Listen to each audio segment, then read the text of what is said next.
Hello. Hi. So excited for tonight. This is our weekly show that we create together.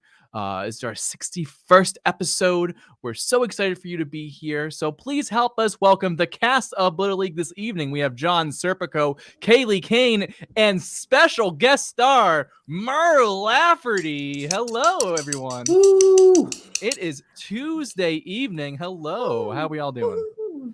Never better. So good. Never better. So good. Love it. Folks, let me explain to you what the heck I just said earlier about tabletop RPGs, Blittle League, Blaseball. What do these words mean? Yeah, what do these words mean? Words are hard, but we're here to help you through that. This is, again, a tabletop RPG, so we have a rule set we'll explain in a while. We'll roll dice. That's all you really need to know. There's some random chance. This is an ongoing series, again, the 61st episode, but you don't need to have seen the other episodes because we'll let you know what you need to know. This is a horror world because we are in the universe of Blaseball. What's Blaseball? A great online game, blaseball.com. What you need to know? Similar to our world, except there's actual demons and horrors and things causing chaos, and the only thing keeping the world safe from those horrors and dangers are a large youth sports program known as Blittle League, and they play Blaseball, which is like baseball except with more blood. And we follow a particular team, the Somerville Sunflowers, part of the Boston Flowers Blittle League, and that's it. That's all you need to know, except the characters, which we'll introduce right now. Kayleigh, Kane, you of course play the second base person for the Sunflowers, Mindy Mathers. I sure do. Mindy Mathers plays second base, and I play Mindy Mathers. Mindy Mathers is an experiment. Ooh. A pretty successful one, I hope.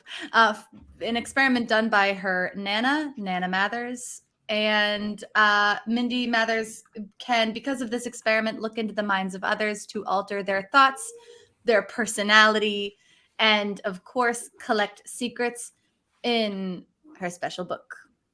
And there it is. More than halfway full now. This little thing. Oh no! More than halfway full of secrets. I guess Blittle League's halfway over then.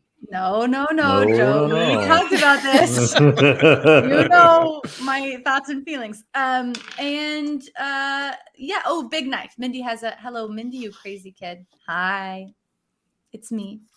Mindy has a big knife. That's correct. That just about covers it. Thank you for that wonderful introduction. Thank you. Now we have first time on the program, Mur Lafferty playing Snax Zenith. Let me just plug some stuff for Mur because we're so excited to have Mur. Mur, of course, a huge Hades Tigers fan. Also this is a quote, Hugo Award-winning author and podcaster. That's correct. That's awesome. You can check out her podcast, I Should Be Writing. All of it is at murverse.com. I'll throw that link in the chat. But while I'm doing that, Mur, would you kindly introduce yourself and Snax Zenith? Well, I'd like to tell everybody about Snax Zenith. Snax' grandma was really into Blaseball and kind of passed down her passion for Blaseball. And Snax' mom has a passion for cooking, so she kind of passed her the love of candy making, baking, the magical bat/rolling pin that I sometimes use. And, they both just really, really wanted me to be a good first base person. So that's what I'm here to do. That's awesome. And yeah, you are Snax is the starting first base person for the Somerville Sunflowers. Yes. And you mentioned her grandmother. Does that have any plot significance in Blaseball at all? Well, yeah, her grandmother was with the Carolina Queens, and the Carolina Queens were, of course, incinerated, except for one person, and that was Grandma Zenith, because she was wearing this wonderful jacket that, imagine smoking. Mm-hmm. Oh, that's why it's smoking. Oh, it makes so much sense. Oh, yes. I didn't get that until now.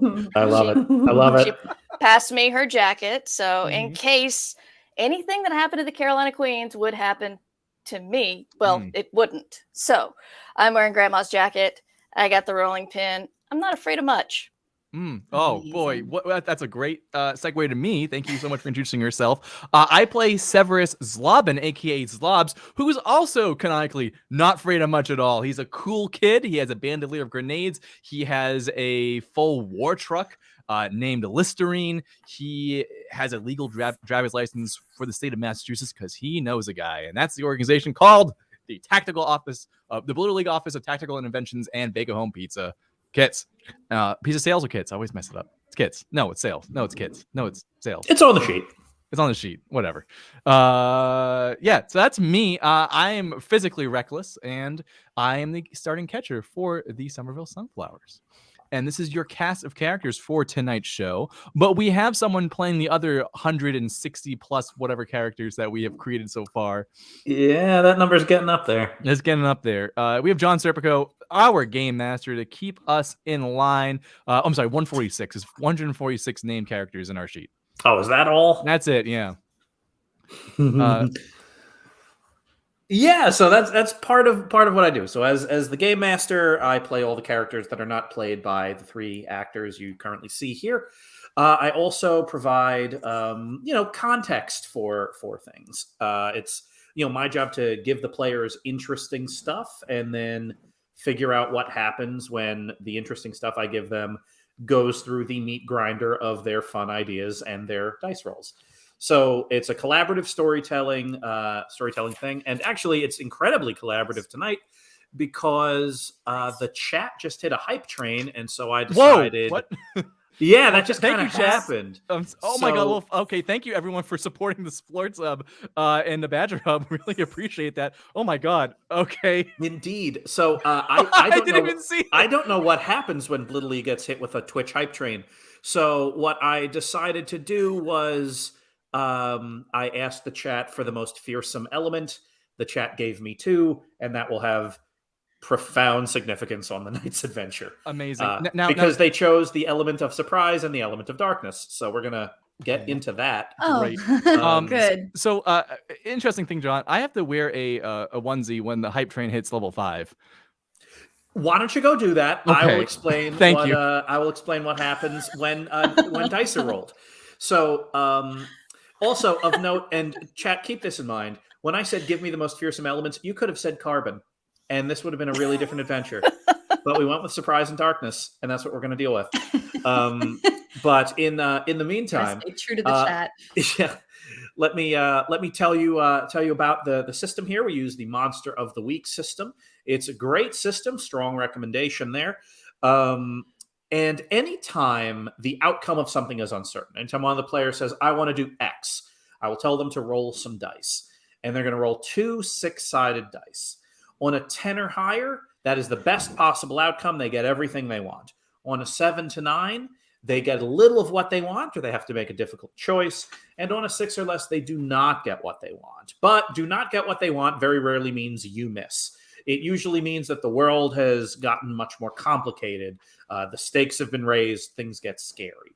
So the story always moves forward. We never hit pause in the game. And we get to go from there.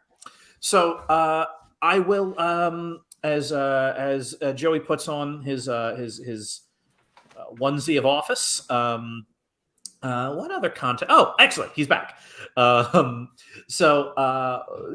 Just in terms of summary, we are in the middle of kind of the winter practice season, about to start another year of Blittle League pretty soon, but that does not stop all of the magical and angelic and demonic elements of the world from happening, just because Blittle League is not playing games. They're still practicing and still meting out their particular brand of justice. So it's the middle of the winter. Indeed. So it's the middle of the winter, and things, as always, are very exciting. And I think that's it. I think that's all the information we need. I assume that was a great explanation. I Thank hope you, so. John. Thank you, Mur. Thank you, Kayleigh. Thank you, chat. Folks, this is episode 61 of Blittle League. Good luck. Have fun, us. All right. Let's get into it.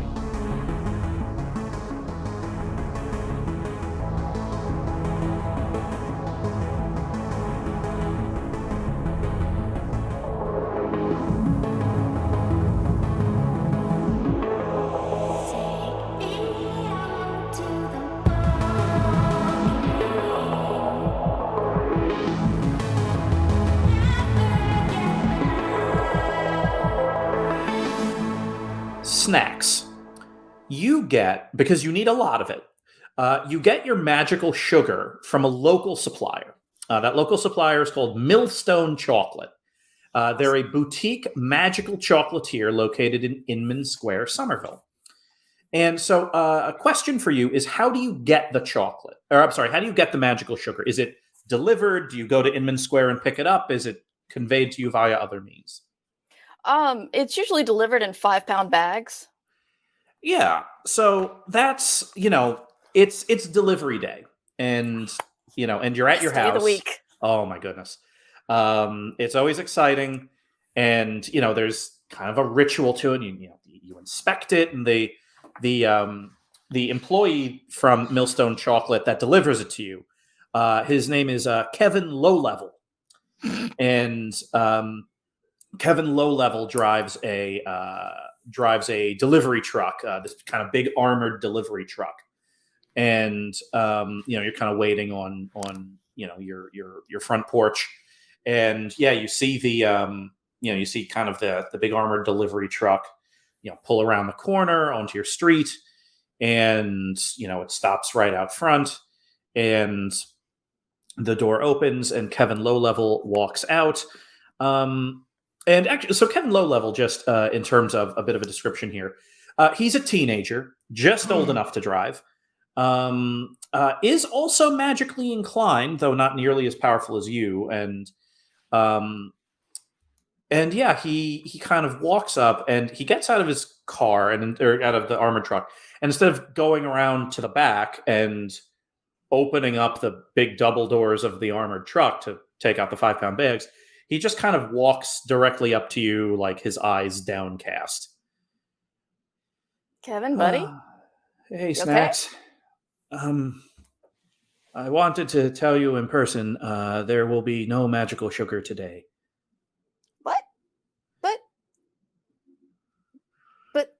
What? What? Why? Was there did it dry up? Did someone steal it? Do we need to take care of this? You have my axe. I mean, my rolling pin. I'm here for you, man.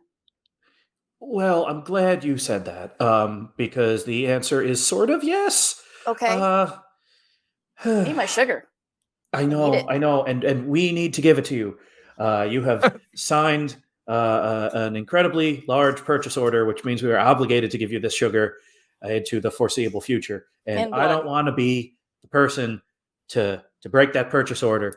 It's just things are a little strange at Millstone Chocolate today, and we could use your help.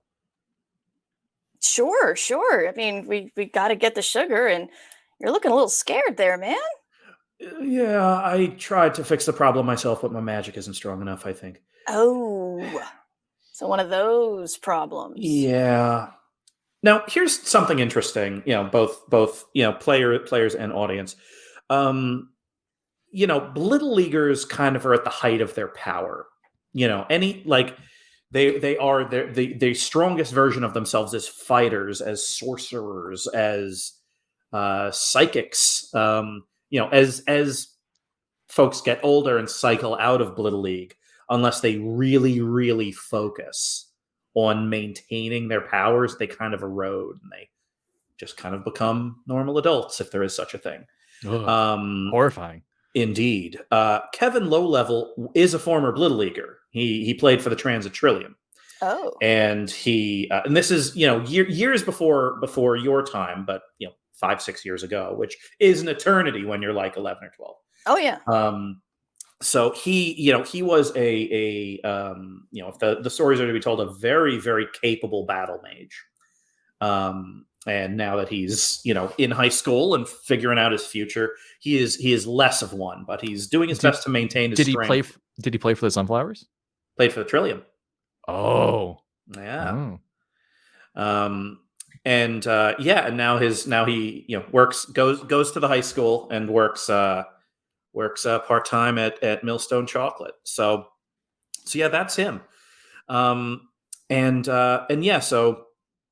he actually, Snax, let's just have you roll for it here. Let's do we'll do an investigate a mystery roll. So okay. Roll 2d6 plus sharp. And tell me what you 8. get. 8. Okay, so you can ask one question from the investigate a mystery list, and Kevin Low Level could kind of, it's through dialogue with Kevin Low Level, he will give you kind of the appropriate answer. Okay. Is this investigate a mystery list something I should have in front of me and don't, and therefore will slow everything down horribly? No, that is fine. I will put it in the chat. Okay. You have what I love about it is it's an incomplete list of questions. Okay. So those are them in the chat. Pick right. one, and Kevin could give you that information. All right. What's being concealed? What is being concealed is that Kevin appears kind of embarrassed. Oh. That is to say, he thinks what's going on is his fault. Oh. That's not good. Oh, Yeah. Kevin. So and so he kind of explains, it's just, the storeroom is locked and I can't get it open, and my boss isn't there yet, and I kind of want to get all this resolved before she gets there. And if we do get it resolved, then I can get you your sugar straight away, and we don't have to worry about any of this. All right. Well, I know some people who also know some people who might know some people, so maybe I can get the team on it. Oh, that would be amazing. And we leap forward in time. Yay. Snax, you have acquired, you have gotten the ear and acquired the services of your teammates at catcher Zlobs and at second base Mindy Mathers. And so the three of you are now currently driving over to Millstone Chocolate in beautiful Linden Square in Zlobs' war truck titled Listerine. Mm-hmm. And then I said to him, I'll just eat the tea bags. I would never do that again. It was gross. Were they the ones that deteriorate and break down into like happy carbon stuff, or was it the stuff that's never going to break down ever? Oh, it was all plastic. Yeah. Nice. Yeah. You learned something, and that's important. That's what I hear. Yeah. I learned a lot of lessons. Yeah. I feel like that's a great consistency of my life. That I tried to stay away from the Lipton tea company. Mm-hmm. Mm-hmm. We all make mistakes, and we all throw up. Mm-hmm. That is some stone cold wisdom right there, Mindy. Mm-hmm. I like it. Yeah, and now Snax, you've been. This is probably the first time you've been in Zlobs' new vehicle. This is a relatively new and marginally more clean. That's because there's more space. Yeah, there's just a little more space for things. But this is just kind of like a well-equipped war truck, and you kind of are driving in it, and you get through Inman Square, which is kind of the border between Somerville, Massachusetts, and Cambridge, Massachusetts. It's still early in the morning, kind of Inman Square is still waking up, and you drive into this kind of like industrial park right behind Inman Square. And Millstone Chocolate is in this large brick building in this industrial area. And the front door of it is, this kind of big double door, and it's flanked on either side by these big, and you're pretty sure these were like magically constructed statues holding up these giant like stone millstones. Whoa. Because that's like the logo on the chocolate is of a millstone. And, you see these kind of two big statues like holding up these giant millstones. And, Kevin Low Level is already here. He's in his van. And, you all kind of trundle out as a team. And, Kevin's waiting for you outside. Scope. Drive a perimeter around Inman Square. You got it. Broad perimeter. We'll be crossing into Cambridge. I will let you know every time I do. Okay, thank you. With that, the autopilot in your war truck kind of kicks in, and it starts driving, a slow loop around Inman Square. yeah, so Kevin's outside. Kevin introduces himself to all of you. He is a teenager, so he is simultaneously fearsome and inscrutable.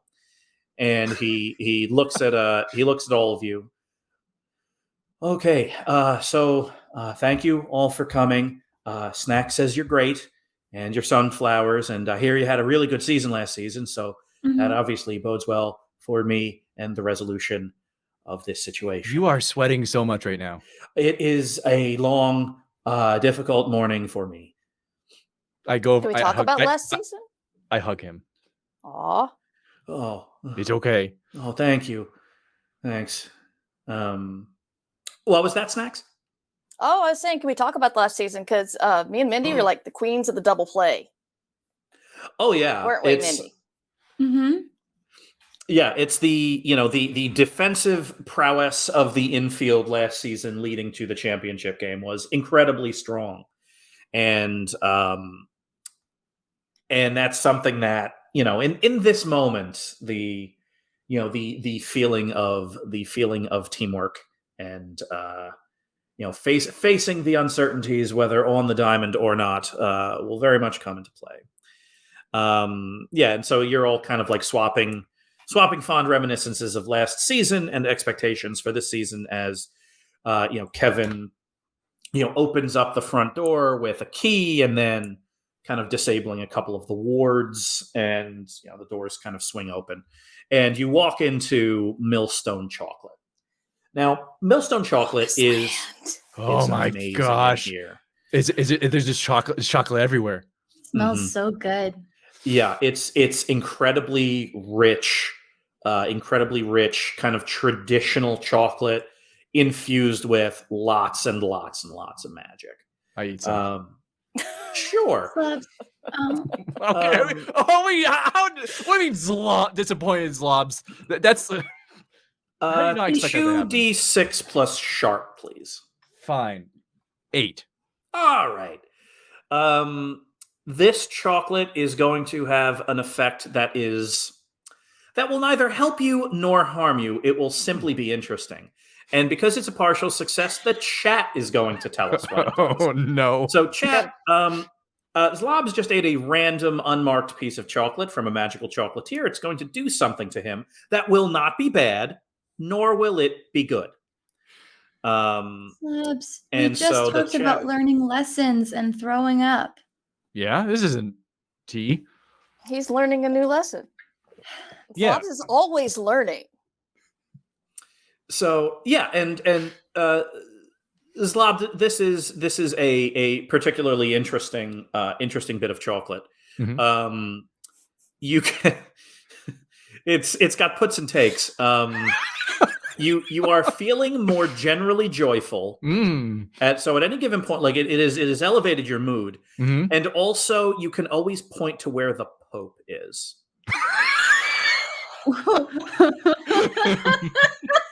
So at any given moment, if you need to know where the Pope is, boom. Yeah, right there. And Pope you feel word. really good about knowing that. He's right there. Pope's right there. So yeah. So sure of yourself, Zlobs. I just have a great feeling. You know when you feel just connected with something and so grounded? You're just like, boom. You just know, where North Pope is.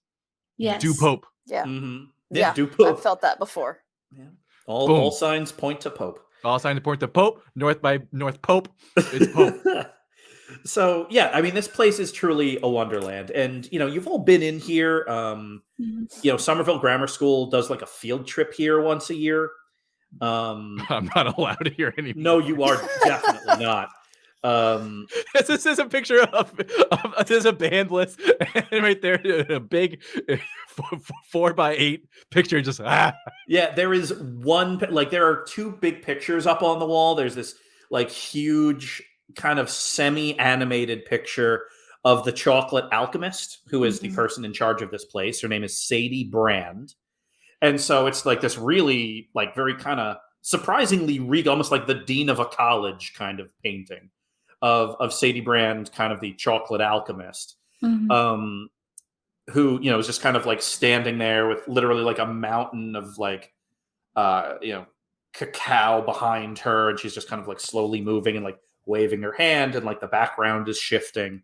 So she's the founder of Millstone Chocolate and a very capable alchemist. And so that's one picture. And then the other is like the do not let this person in here list. And it's just one picture and it's Zlobs. No one else has been banned. He also autographed it, which no one asked him to do. It's just a service he provided. It's called a value add. Boom. Yep. Yeah, that's going to be a collector's item. You should orient the picture to focus towards the Pope. You should always be moving the picture to be Popeward. Yeah. Yeah, so always kind of angling it in the general direction of the Pope.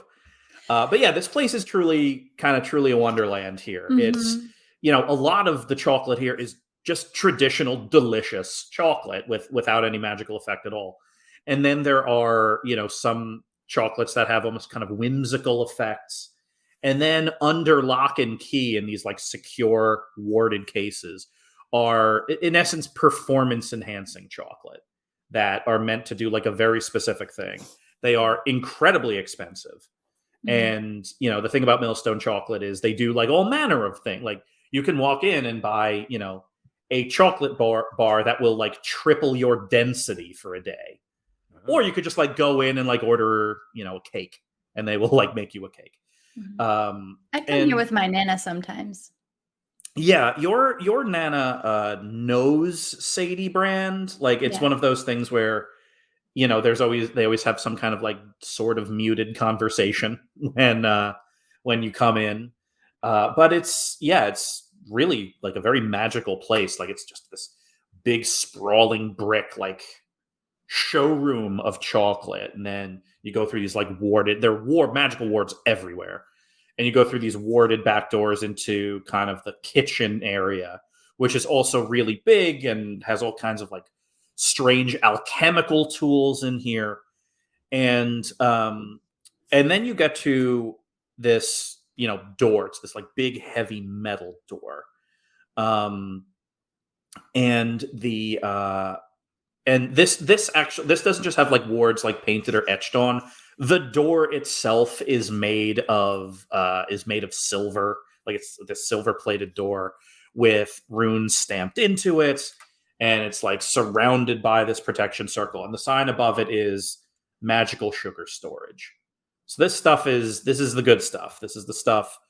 This is the stuff snacks that you use. It is incredibly hard to get because you need to refine it, and then a bunch of powerful enchanters need to enchant it. And it is pricey. It is very, very pricey. And so Kevin kind of points to it and says, so this thing cannot open at all. I open the door. All right. 2d6 plus tough. What? 8. All right. So the door definitely does not budge at all. So really, that tough roll was almost an investigate a mystery roll. Almost. Wow. Yeah. So it's going to convert, which is to say, you try to open it using various. Actually, how do you try to open the door? Well, I first, I imagine if anyone wants to stop me at any point, I try opening a door. I try using two hands. I try like putting my feet on the door. I take out some plastic explosives. Mm-hmm. I've got some candy. Oh, I've got some candy. All right. So I've got a little pack on my side, and I pull out a piece of pink sugar candy with a rune inscribed in it, and I eat it and try to open the door. Gotcha.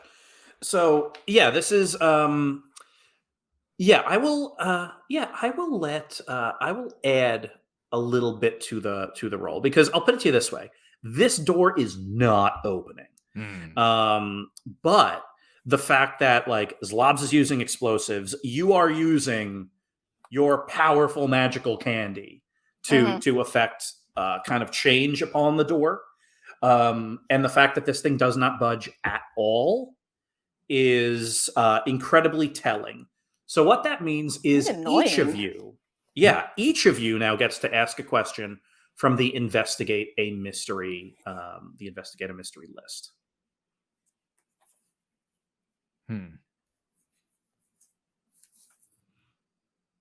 Where did it go? The thing that is keeping the door closed is right here. It's in the door. It's the door. Yeah, essentially the door itself is being held shut by something that was kind of infused into it. Ugh. Magic. Yeah, so that's one question. But we infuse sugar with magic. Why would we infuse anything else with magic? Yeah, it doesn't What's make the any point? sense. Sugar's perfect for that. I know. Snax, any second question from the list? I'm thinking, what sort of creature was it? Because I need to know what's going around infusing the wrong things with magic. Exactly. So the sort of creature that did this, and this is really where kind of your expertise in kind of like hexcraft comes into play, is, you essentially apply like direct offensive magic to it and it doesn't budge. And so you're thinking that this is an incredibly powerful ward that was placed on here by an incredibly powerful sorcerer. So the sort of creature would be a sorcerer, probably an adult, almost certainly an adult. That was probably here in the last day or so.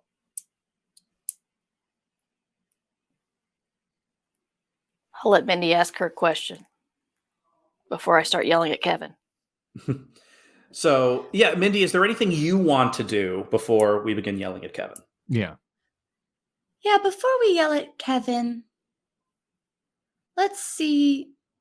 Kevin seems really nervous, and I can tell that not with any sort of I haven't done anything. I've just been around him and seen him and heard him. And Kevin seems just generally nervous. And that makes me think that maybe Kevin made some kind of mistake, which would be understandable at his job.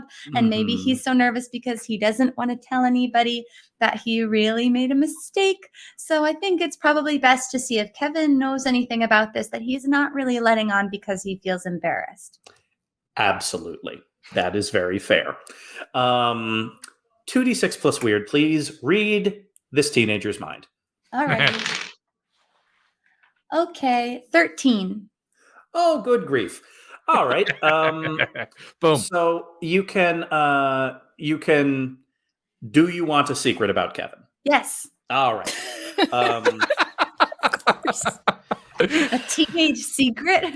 Of course. So Kevin goes to Somerville High School, the incredibly well-funded fortress-like newly constructed Somerville High School. And inside Somerville High School is a group called the Varsity Team.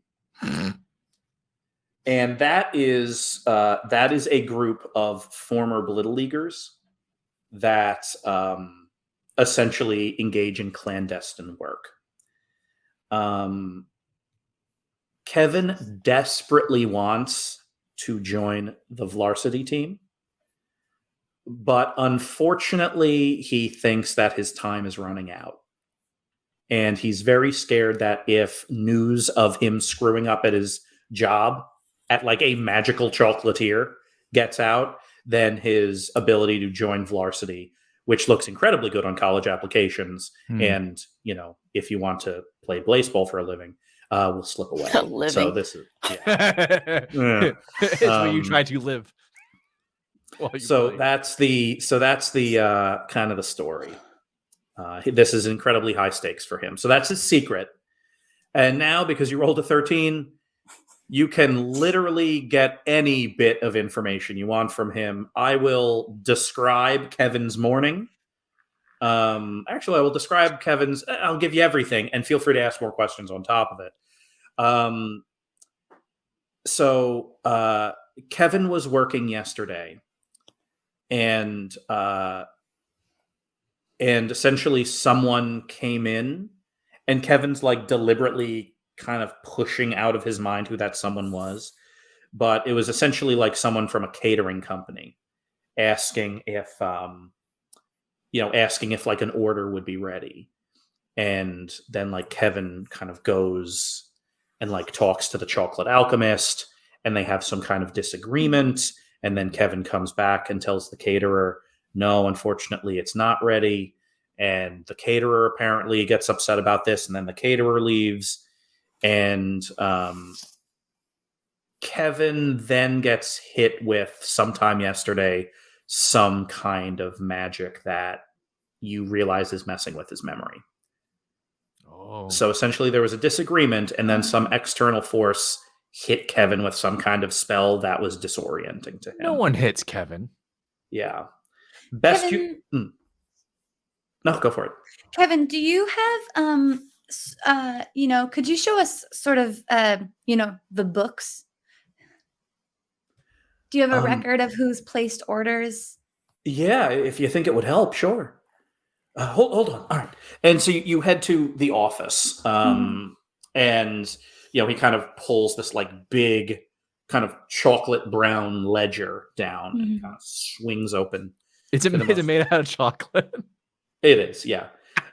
Most things in here there's a lot of structural chocolate in here. Do not eat the book, Zlobs. Oh, but it looks so good. It looks super good. Please keep your distance. Knowledge. Okay, I don't eat that book. Do you want me to give you a piece of candy, Zlobs? Oh my god, yes. Okay. Bobs, if you can't control yourself, I'm going to have to change your personality for the day. What? No, that sounds like fun. I'll give him a piece of light mint green candy with a rune carved into it. There you go. Here. What should this thing do to him? Well, I'm hoping it'll like calm him down a little bit. Let's find out. All right. Okay. Yeah, Snax, give me a 2d6 plus weird. Let's see how we do. 10. Oh, nice. Zlobs, you are exactly as calm as you want to be. Oh,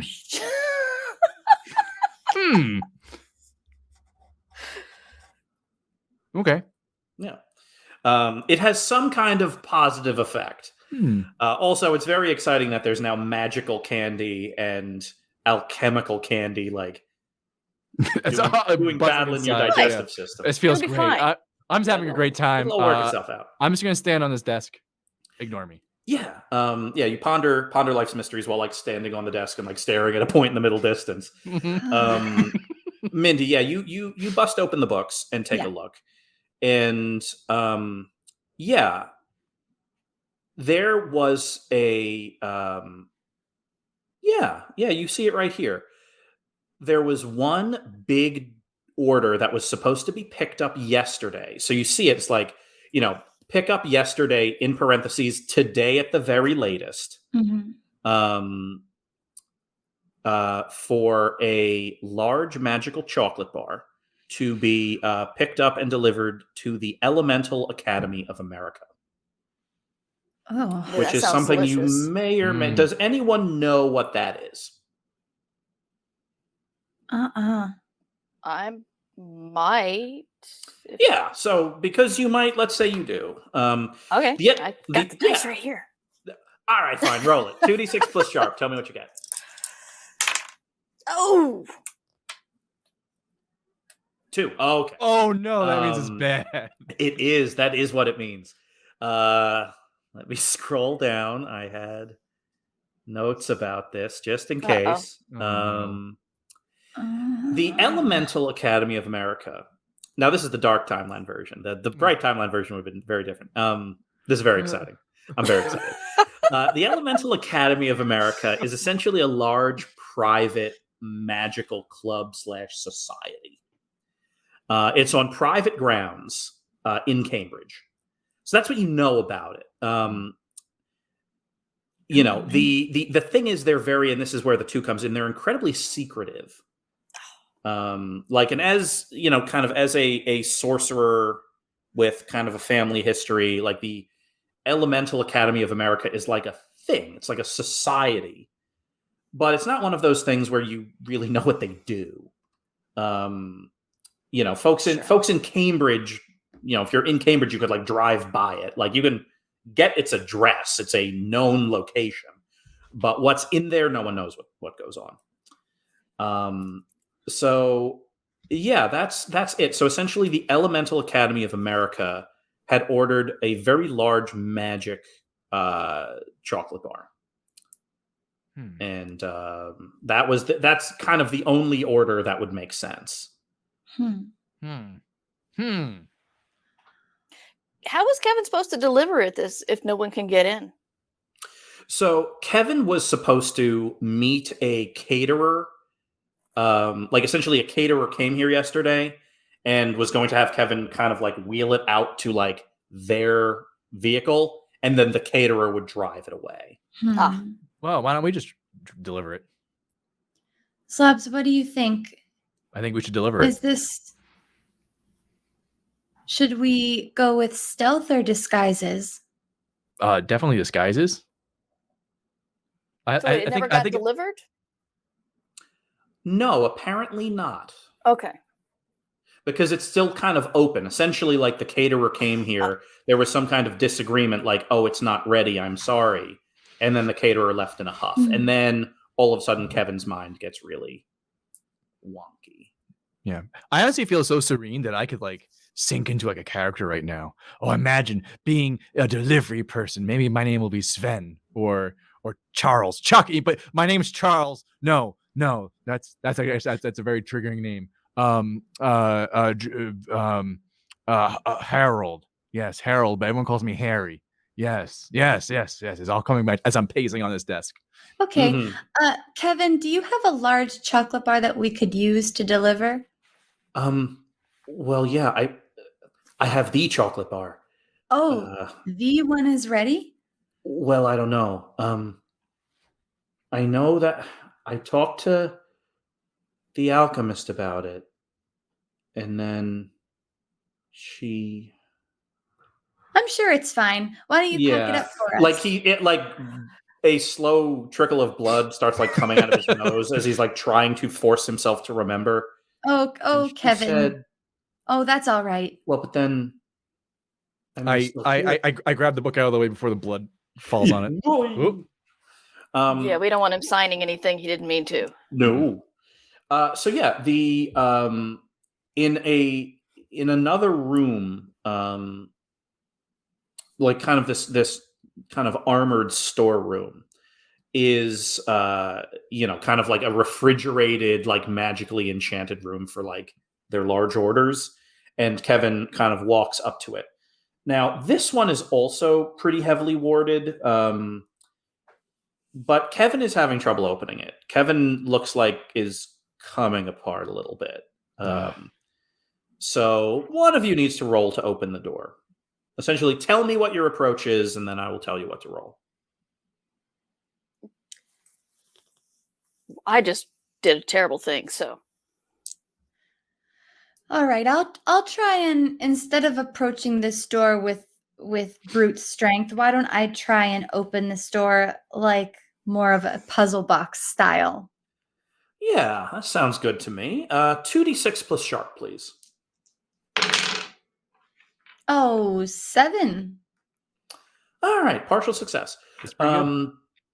So I will give you. Yeah, let's do it this way. You can open it, and I'll give you a choice. You realize that this thing, that's its protection, is that it's this large puzzle door. And so you start working it through. The partial success, you're going to get it open, but you need to choose. It's either going to take a very long time or it's going to set off a silent alarm. Oh. Silent alarm. Gotcha.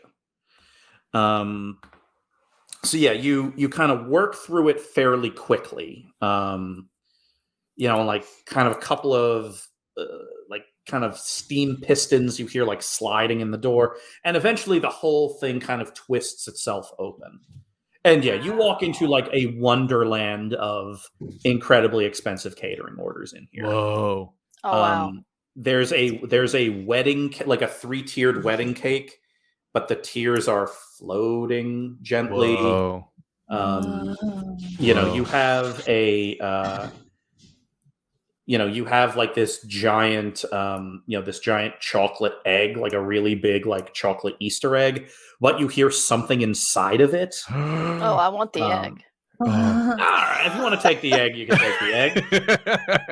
So you have acquired a yet to hatch chocolate egg. Oh yes. And yeah, then there's the chocolate bar. And now the chocolate bar is kind of wrapped in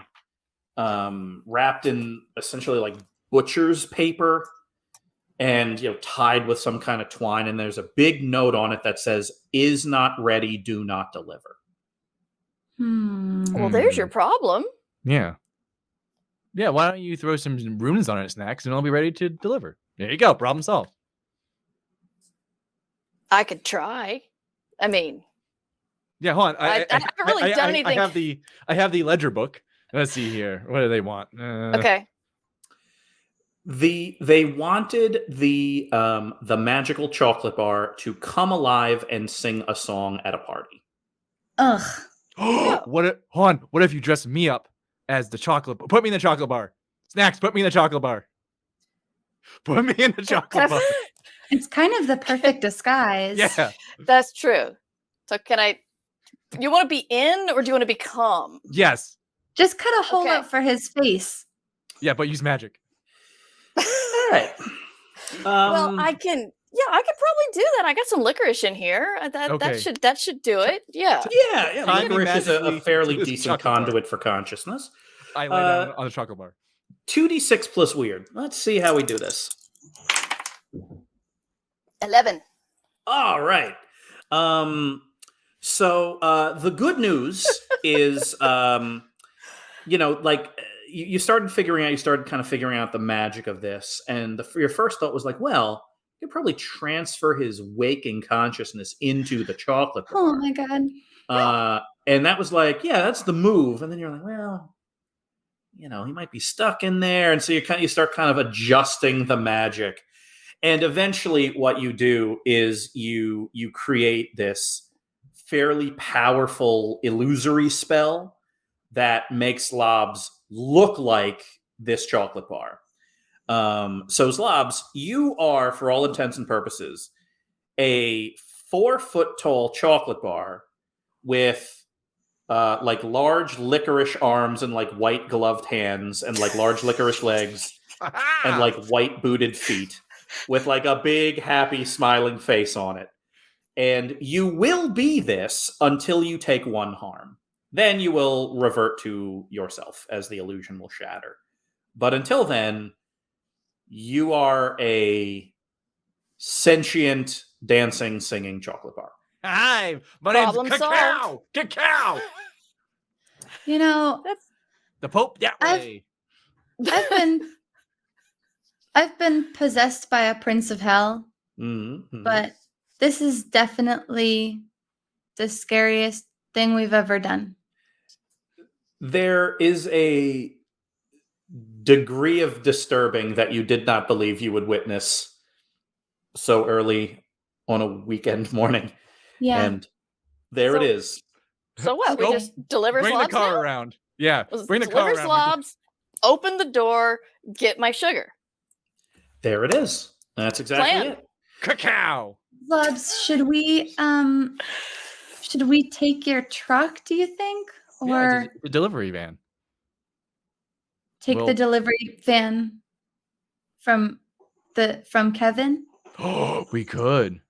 Yeah, I mean, we don't have to bother. I look over and see Kevin just kind of like rocking on like the chair in there. Yeah, this is Mindy. You're able to tell because you're a psychic, and Snax, you're able to tell because you are a magician. Kevin is kind of going through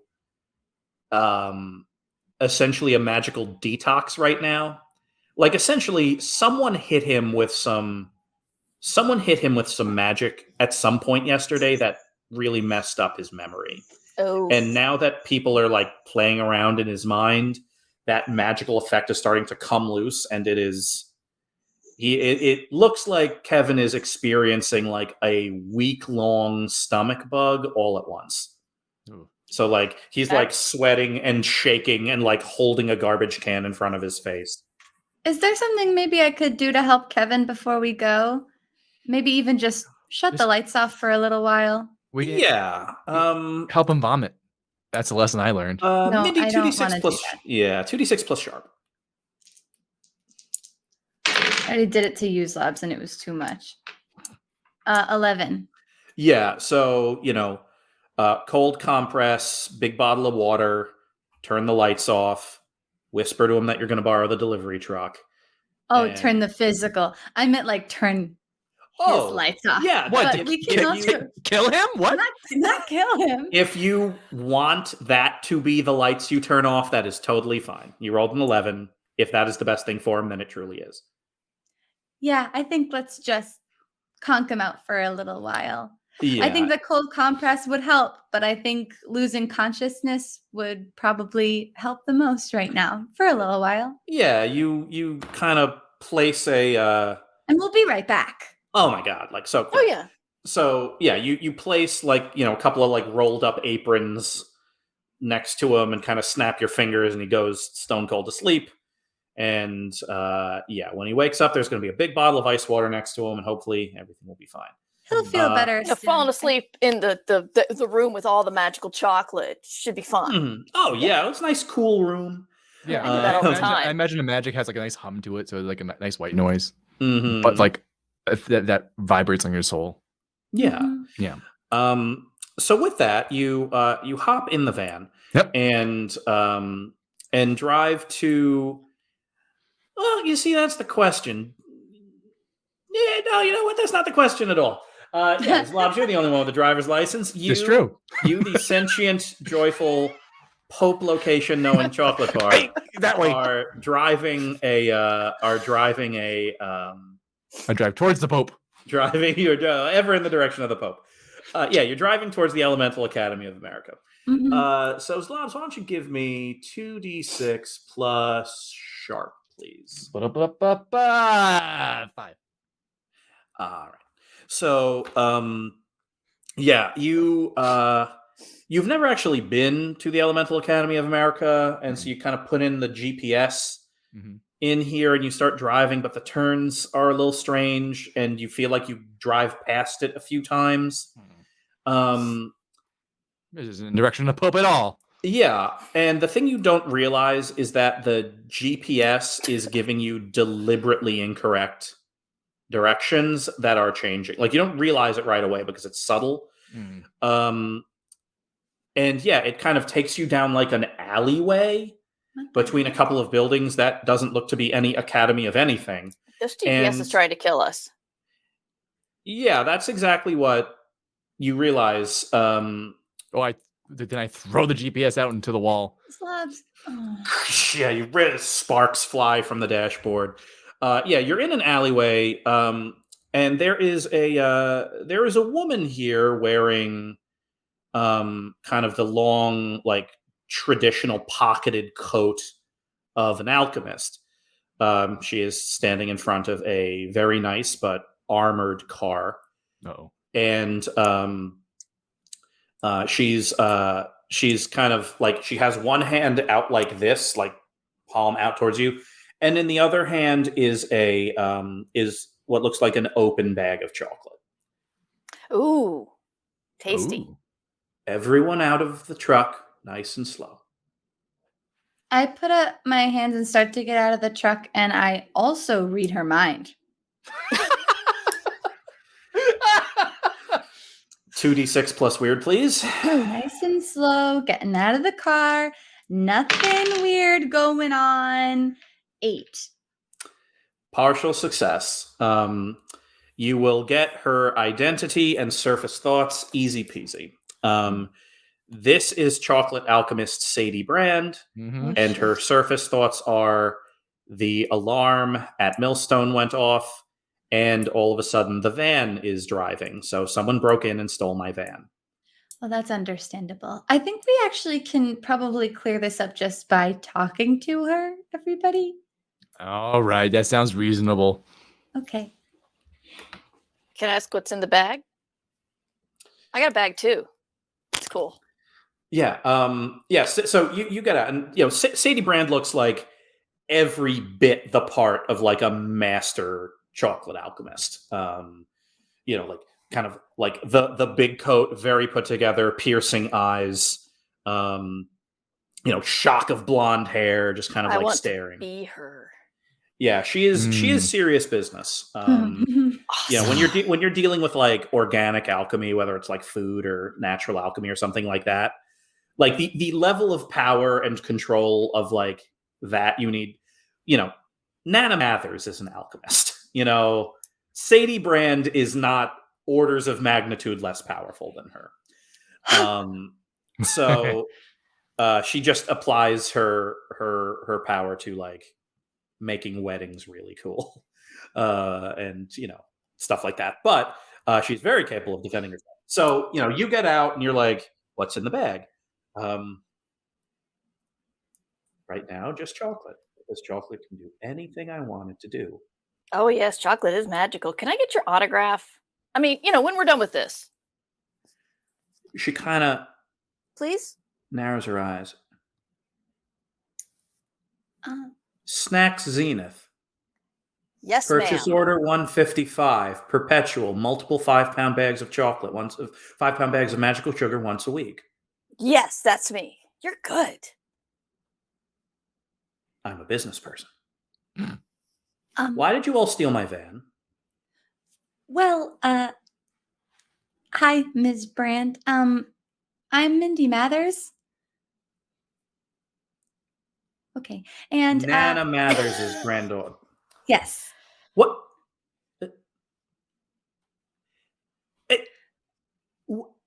So She that- kind of waves her hand once and like kind of twists her head. Zlobs, you are still a chocolate bar, but now she knows it's you. Well, how do you know it's a perfect disguise? Now you know it's me. I'm a walking sentient gloved hand chocolate bar. Cacao. One of my best customers, the granddaughter of a friend of mine, and the only person banned from my chocolate shop, have gotten together to steal my van. No, not steal. Actually, we're borrowing it, and it's nobody's fault. But there's a door that has been magically sealed in your shop, and we're actually trying to help by going to the Academy of Elemental Academy of America. Elemental Academy of America. I wrote We're it down. helping Kevin. Elemental Academy of America. So that's where we're headed to deliver Zlobs in disguise and You ratted figure me out what's happening to your door. Kevin's not well. He doesn't feel good. He needed somebody else. Kevin's taking a nap. Not by choice. So don't be upset with him. I'm not. The Also, Elemental Academy of America order. Also, don't be upset with us, please. The door to the sugar room is locked. Mm-hmm. Mm-hmm. Kevin is asleep. Mm-hmm. And you think it has something to do with the Elemental Academy of America. Mm-hmm. Yeah, that makes sense.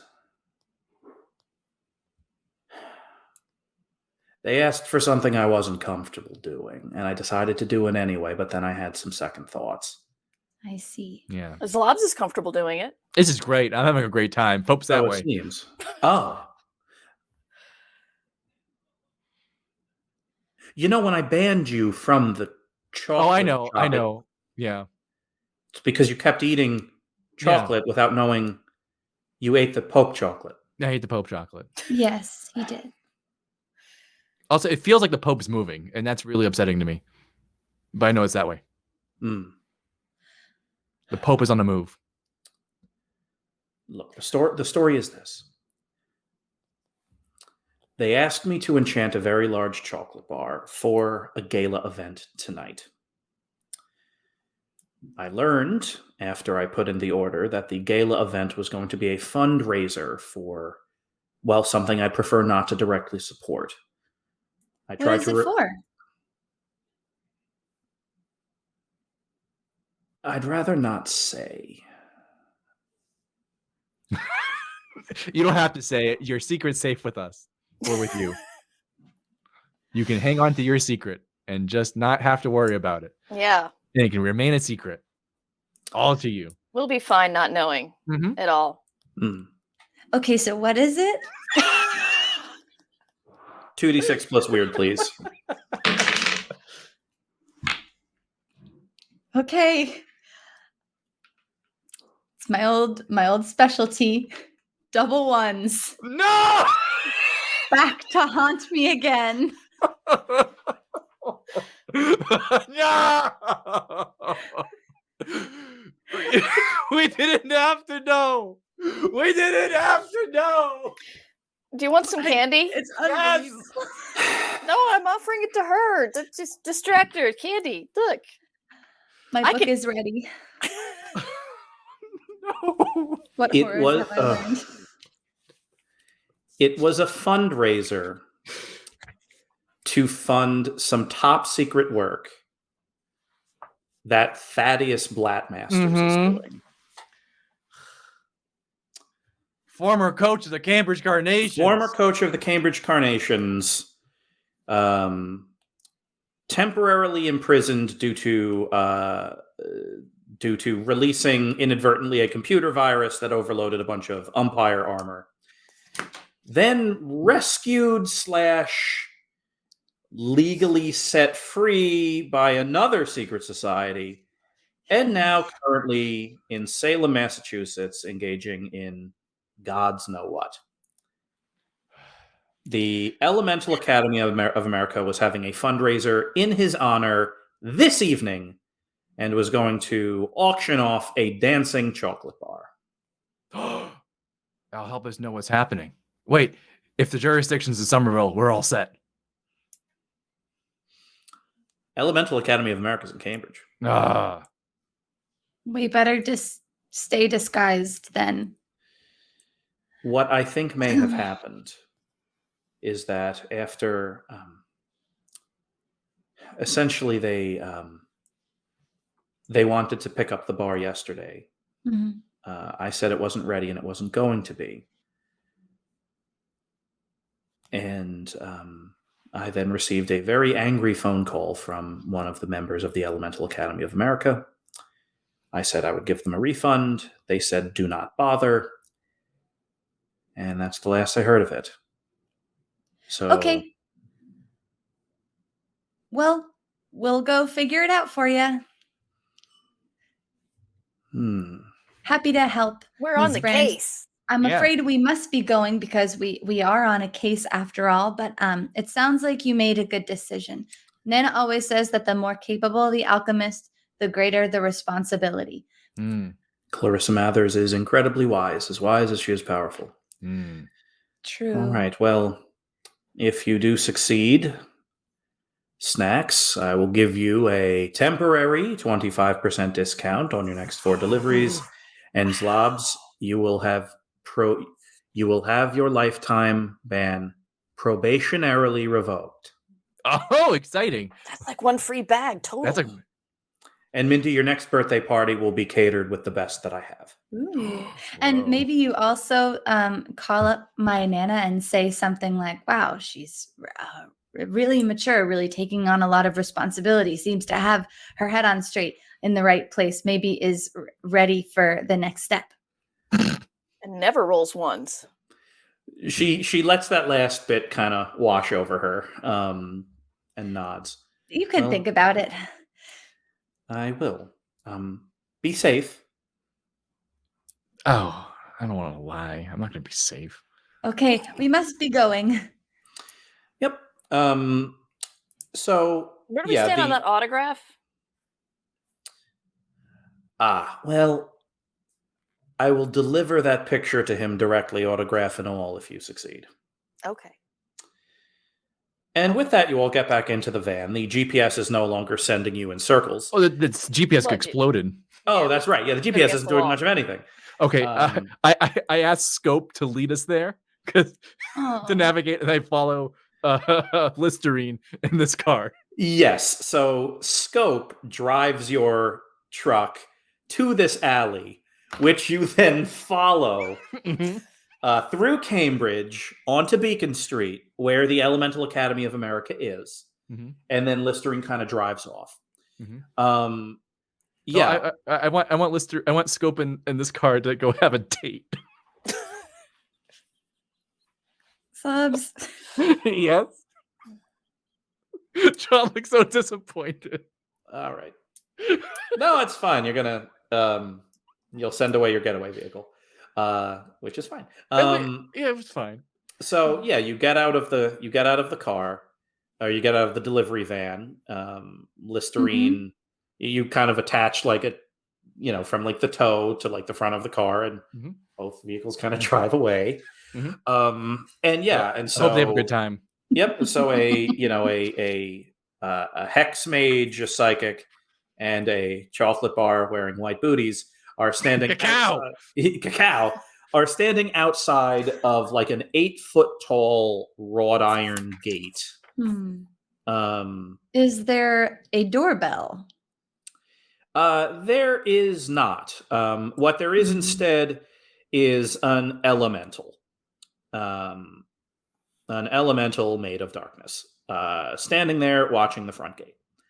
It is somewhere between 6 and 8 feet tall. You don't know, because it's essentially the absence of anything, so it's hard to get us. It's like a humanoid shape made of nothing, and so it's just kind of standing / floating there.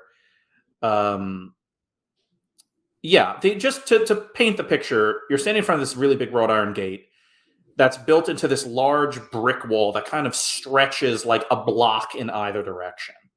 Essentially, there's like a private park in here, like a hilly private park. And you can kind of see through the wrought iron gate, like through like a winding path, and at the top of like this little rise, this like big, beautiful building. Oh, is this the place like on like Broadway or Beacon Street? Yeah. Oh, I know that place. Yeah. So yeah, that's, there it is. You see like actually a couple of like black cars kind of winding their way up the hill. But yeah, so you're there, and this kind of floating darkness elemental is looking at you silently.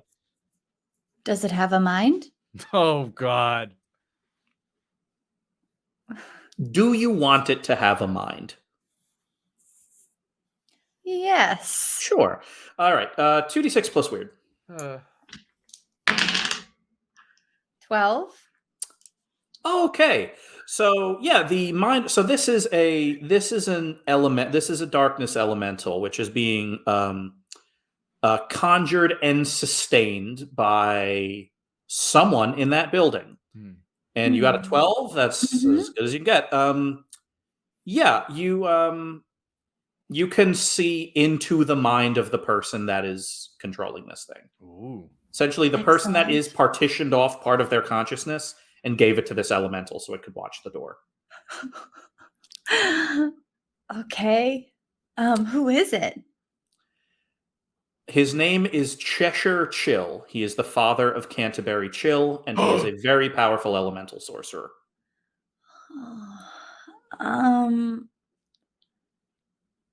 Okay, and his job is to make sure nobody gets in? This elemental's job is to essentially hang out with the clipboard at the front gate. Okay. So it's essentially waiting, you think, for you to introduce yourselves. Can I cast the bones and do some quick divination? I gotta. You absolutely can. Yeah. Yay! Yeah. So let's cast the bones. So Handful of candy. Handful of candy. Yeah, this is divination. I think this is 2d6 plus sharp. 8. 8. Okay. You can hold 1. So you can ask any question from the Investigate a Mystery list or one of those 2 questions on the Cast the Bones list.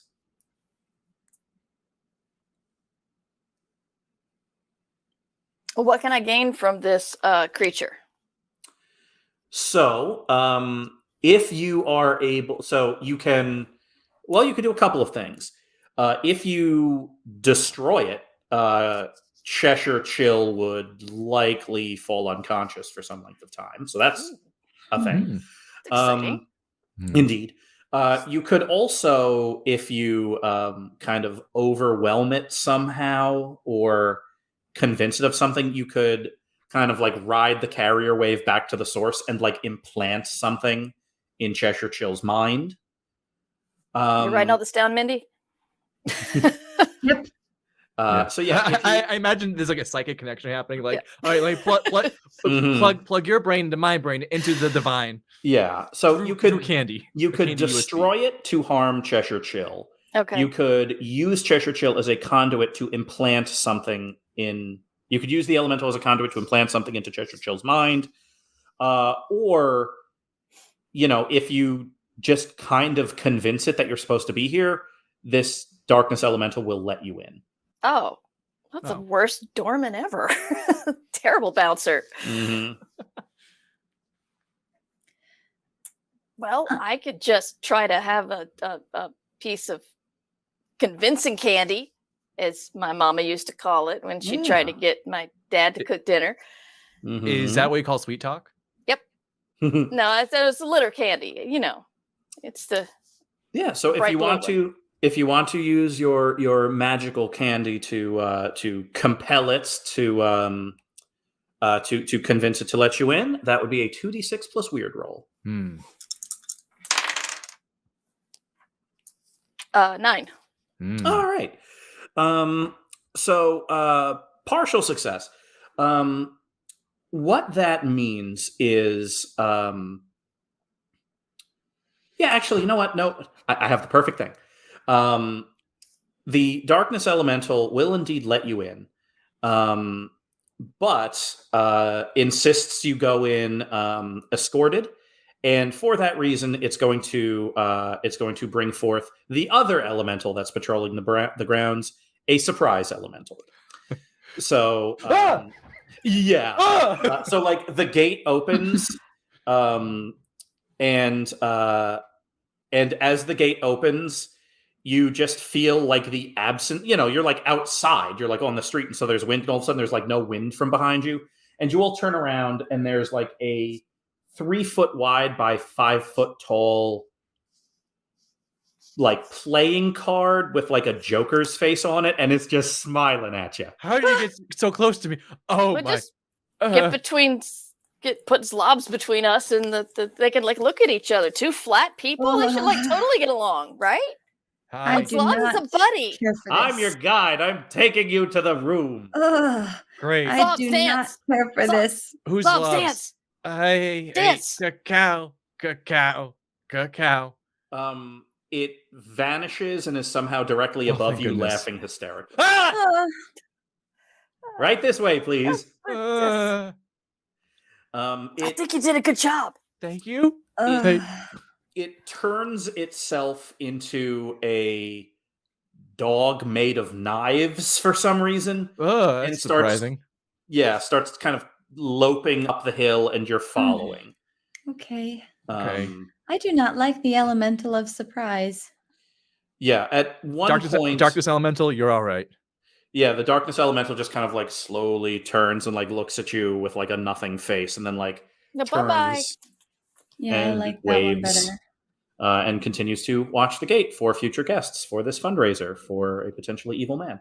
At one point, like you turn and look at the darkness elemental. The surprise elemental is now gone, and so you just all Is it? instinctually freeze. Oh no. Oh no.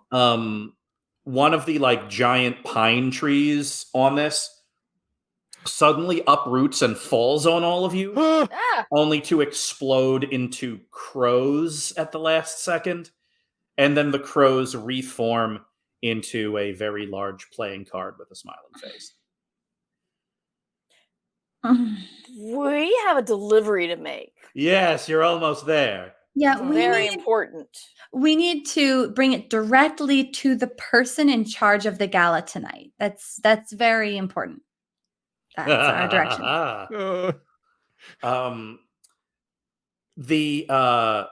There are all other forms of nightmare-inducing surprises that this thing affects upon you on your Yes. walk up to the service door. But yeah, you are let in, and this place, like the front of it, there's this like big parking lot. There's this big parking lot with like a lot of very nice cars in it, and there are people in. There are people like a couple of people are like getting out of their cars, and they're wearing, kind of suits and gowns. But all of them are wearing like either these kind of sashes or these like big broad necklaces that they're like kind of putting on, and then walking through the front door. You are being like led around a side door, and yeah, there you are. Like kind of the door opens and you are ushered in by like some kind of staff person, and you are placed into essentially a holding room for a few minutes. And then some minutes later, a man in a tuxedo with a white tie and like kind of this like big, wearing this like big like broad ribboned necklace with like this big amulet on it, walks in, well coiffed, kind of looking you up and down. Hello. It is, in point of fact, Cheshire Chill. You know him because the three of you have seen him at games before. He is Canterbury Chill's father. The big question, of course, is does he recognize you as Somerville Sunflowers instead of delivery people? So whichever one of the you answer is is no. well, I certainly hope so. Whichever one of you is feeling particularly lucky, I want you to just roll 2d6 plus charm. Whoever is feeling particularly charming at this moment. Charm? Is anybody here charming? No, I'm -1 charm. No. I eat candy. Yeah, I also eat lots of candy, but also am abrasive. I'm not charming either. I'll give it a shot. Why don't we all roll? We all roll and we'll take the highest one. Does that sound fair? I mean, yeah. We each roll 1d6 and then we'll add the results, and that'll be perfect.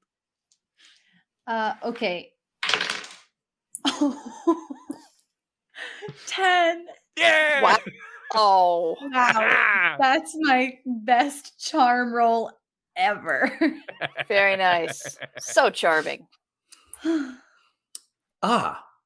Perfect. Right on time. Perfect. I'm certainly glad that the good folks at Millstone Chocolate changed their mind and got everything to us right on schedule. Yes. So you should be able to, of course, reverse the effects. I don't know what you're talking about. And then he smiles, and then his eyes kind of turn thundercloud gray for a second, and then they return to the piercing blue that they normally are. Well, that's fine. That happens to me when I eat hot candy, so it's probably fine. Yeah, just so. Thank In any event, I'm pretty sure the ledgers are now nice and square. Thank you both so much. He reaches into his pocket and gives each of you $10. Thank you. Well, that's a lot of money. Excuse me. I put my hand out for the tip as well. Oh, not you, Dancing Chocolate Bar. You're going to stay right in here until the auction. Cacao. That's the spirit. Yes. We actually are required by contract to stay to see the chocolate bar auctioned off. In case very of important chocolate bar. Very expensive. Case of damage, of it's insured, so the actuaries require us to keep our vision on it until moment of purchase. those actuaries. You know Heck how no. these things go. Of Yeah. course, I understand completely. That's fine. You can watch it from our security office on closed circuit. Okay. Great, fine, thank you. Mm-hmm. What's this auction for, anyways? The Academy is a benevolent organization. We support many charities and many causes of interest to us. You will be doing some great work for the local community. Oh, Right this nice. way. Hmm.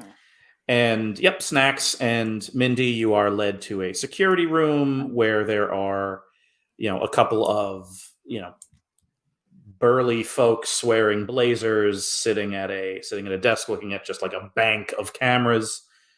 They switch a couple of them to like the ballroom where Okay. a number of incredibly well-to-do people wearing incredibly nice outfits and various gems and amulets are kind of standing around, milling, eating light appetizers. Zlobs, yeah, you are standing in a fridge. And some. I will narrate what What's in the fridge? You. Yeah. What else? A lot of produce. Mm-hmm. Is there anything you want to be in the fridge? Any kind of dessert, like pudding. Pudding sounds great. Oh yeah, they absolutely have pudding. Yeah. No, I for every minute that I wait, I pack away another pudding. Yeah. So Pack away another pack. you're banging away like the single serving puddings that they had like kind of this like very fancy pudding and like these champagne flutes with like a little thing of whipped cream on them, and you're just like in there just like slowly working through them. Mindy. I'm only wondering, Game Master, you would probably agree. You would probably agree that it's really important that this auction, this gala doesn't go well, because if it all goes off, without a hitch, then Thaddeus Splatmasters could get a lot of money to a really dangerous project. And if Ms. Brandt didn't think it was a good idea, I think that Nana would probably agree, and that means that I agree. So it's probably important to make sure this auction doesn't go well, right? Your logic makes a lot of sense. So I think that since Mr. Chill is in charge of the auction, Oh no. why don't we make sure that he has a new personality going into it? Okay. So here's what we're going to do. I want each of you to decide, if you're all good with this, how you specifically want to ruin this party. Mindy has already decided she's going to dramatically change the personality of ranking elemental academic Cheshire Chill. Snax and Zlobs, I would like to know what each of you want to do. I've been practicing with those hard candies with the liquid insides. Oh yeah. Eating those can sometimes make a thunderstorm inside. Yep. Oh no. That's perfect. Sometimes. Yeah. Sometimes. And Zlobs, what would you like to do? Oh, I want to go around and charm everyone to want to get me, so everyone's fighting for me. The dancing chocolate. Got it. All right. So Mindy and Snax, 2d6 plus weird rolls for each of you. Snax, I'm giving you a +1 because I just love the idea of this. And then Zlobs, I'm going to say, due to my benevolence today, that this is definitely an act under pressure roll. Ah, yeah, it is. So I want each of you to tell me what you get. Would you like to know how I'm going to change the personality first or after? I would love to. Tell me now. The word I've settled on is traitorous. Perfect. And what did you get? I'd like him to sabotage his own gala, and I rolled a 10. Yes. Snax, what did you get? I also rolled a 10. Zlobs. 12.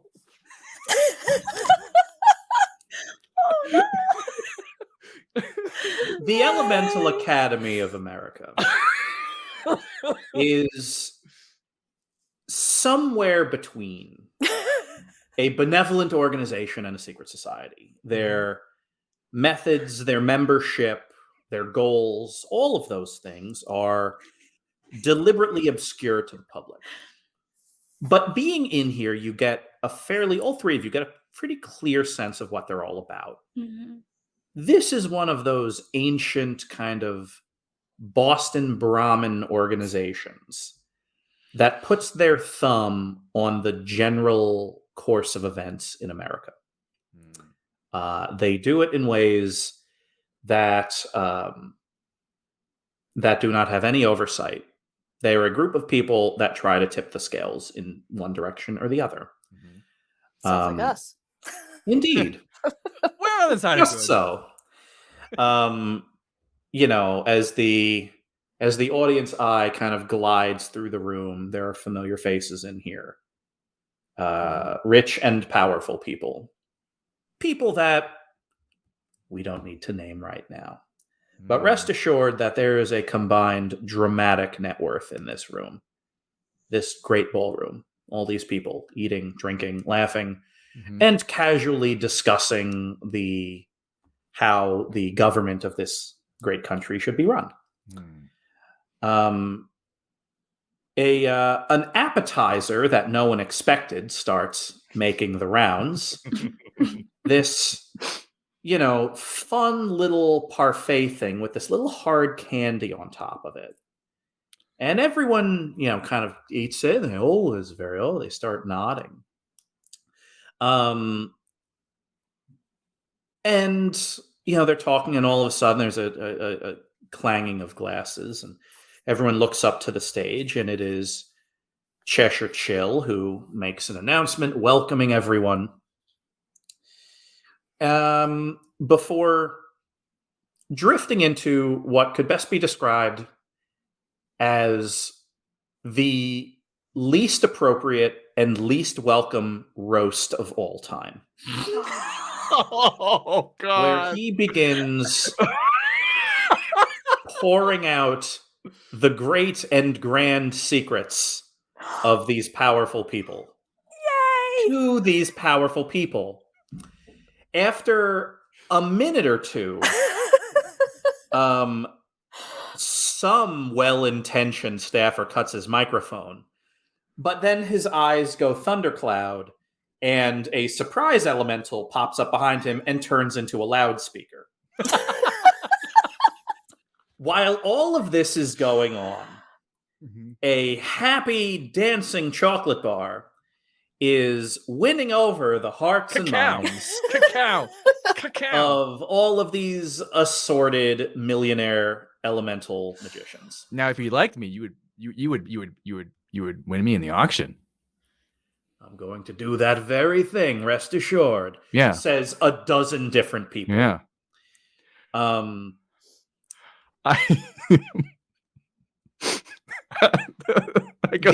go up to the Pope. Who's there? Yeah, the Pope is here. Cacao! I'm having the opportunity to take down these secrets being put over the loudspeaker, yes? Yep. You have a collection of dirty laundry from some of the most powerful families in Boston. Excellent. We will discuss the mechanics of that after the session, but they will be significant. Nana will be pleased. Yeah. And eventually, a couple of angry magicians forcibly pull Cheshire Chill off stage. Another person then settles on the auction. And kind of apologizes. I'm very sorry, and we're going to do this and this and this. Now, I want everyone to get your paddles or conjure them, because it is time for the charity fundraiser. And Zlobs, the happy dancing chocolate bar, Cacao, is on stage. And it's at around this moment that the candy begins having its effect. a grand gastrointestinal thunderstorm begins throughout the room. Wow. And there is a grand shouting of bids that very quickly turns into people running to various restrooms. And with tensions high, various discussions turn into fights between the wealthy and the nauseous. And all of a sudden, I love this that book. party essentially turns into the equivalent of a loud, screaming frat rivalry in which everyone ate bad chicken. Oh, okay. Time to go. I run up to Zlobs and stab him in the shoulder with my big knife. Ow! And boom, Zlobs, you are now Zlobs again. Let's go. Okay, Yep. bye.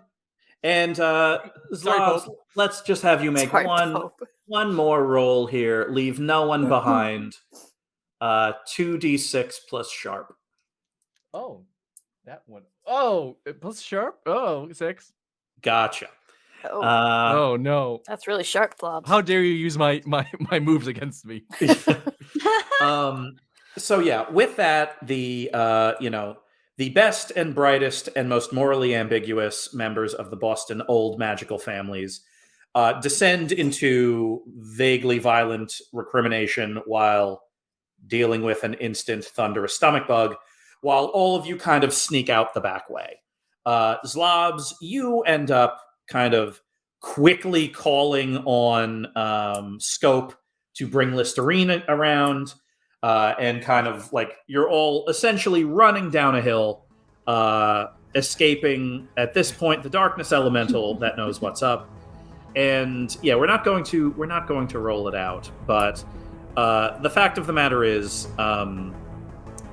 you are hurled bodily into a brick wall by an elemental made of darkness, before eventually hauling your broken body over the wall and driving bruised and battered back to Snax's house. Ow.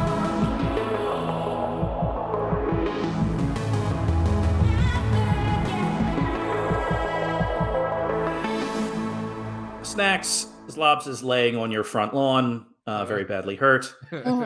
You are applying various candy-based healing unguents to him. A boiling sugar is a cauterizer. Oh yeah, it's gonna set all of this. Yeah. Um, No, it's fine. Put it in my mouth. and yeah, as has been the case many a time over the last season or two, you have poured boiling sugar onto Zlobs to prevent him from dying. At around this time, a Millstone chocolate delivery van pulls up. Kevin, who looks an awful lot better, gets out. Kevin! Hey, Kevin. Hey, everybody. Only this time, he opens up the back door of the van, and on each shoulder is a 5-pound bag of magical sugar. Yes! Well, the door's open. Yay! Your How are you delivery feeling? better. Thank you. I can now focus on my schoolwork, knowing that, well, nothing is permanently wrong. And he drops a pair of 5-pound bags in front of you. Yes. Thank you all so much for getting me out of that. How'd you do it anyway? Oh, just a Wow. little bit of this, a little bit of that, and a lot of rain. Yeah, you guys make a great product.